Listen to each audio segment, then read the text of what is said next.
want to talk a little bit about your guys' future.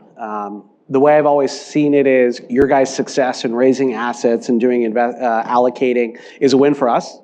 Our success in increasing risk-adjusted returns and consistency of performance is a win for you from that standpoint.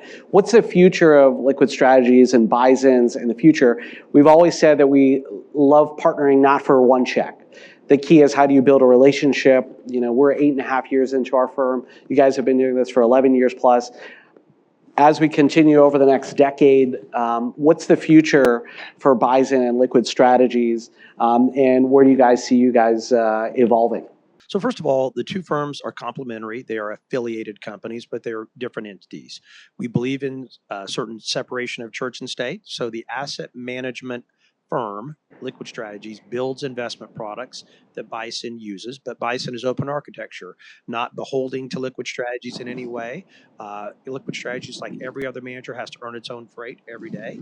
We happen to be closer to where things are being manufactured, so I think the familiarity gives us more comfort with knowing how the risk is managed, how the process is put together and built, and the people behind it. So I think that's always a good thing, and which kind of speaks to your question you had earlier. I think in no small part, look, it's been very opportunistic that we're able to be as close to you as individuals and your team. You're here in Atlanta, Georgia. That's a great advantage we have. So shame on us if we don't take advantage of that. But not that we wouldn't have been interested if you were somewhere else, but that was an opportunity to deepen that relationship. So I think I think those are kind of as Bison grows. So Bison, by the way, is a joint venture between my management team and the Pagula family. And for those of you who don't know the Pagula family, that is the owners of the Buffalo Bills and Buffalo Sabres. And then you also may know them through their daughter, who I hope to see tomorrow night. It's Friday, going to the Cincinnati Open. She's she's the number, I think, 3 ranked woman in the world right now in professional tennis. So they're very sports family, and so they've been wonderful partners with us. And so they're investors in both of these companies, and so we operate them and they invest in them. And so I think what we see going forward is this ongoing relationship where Liquid Strategies will have clients that are not anything to do with Bison that are out there in the world. We are approved on Schwab and Fidelity and other platforms, but many other places that we're approved, and advisors that just directly invest with them having nothing to do with Bison. Bison invests in other managers having nothing to do with Liquid Strategies, but then there's the overlapping circles where they come together. And so as Bison grows, I expect that will mean that Liquid Strategies will grow.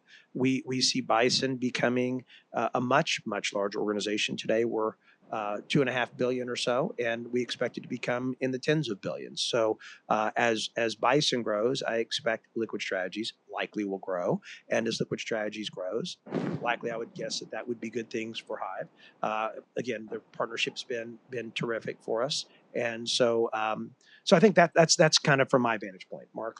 Yeah, really nothing to add to that. Just we spend a lot of time at Liquid Strategies today thinking about how we can grow outside of Bison, right? And I think that's a very important growth element for Liquid Strategies, to be able to diversify that business to other wealth managers, registered investment advisors, and other platforms in the market.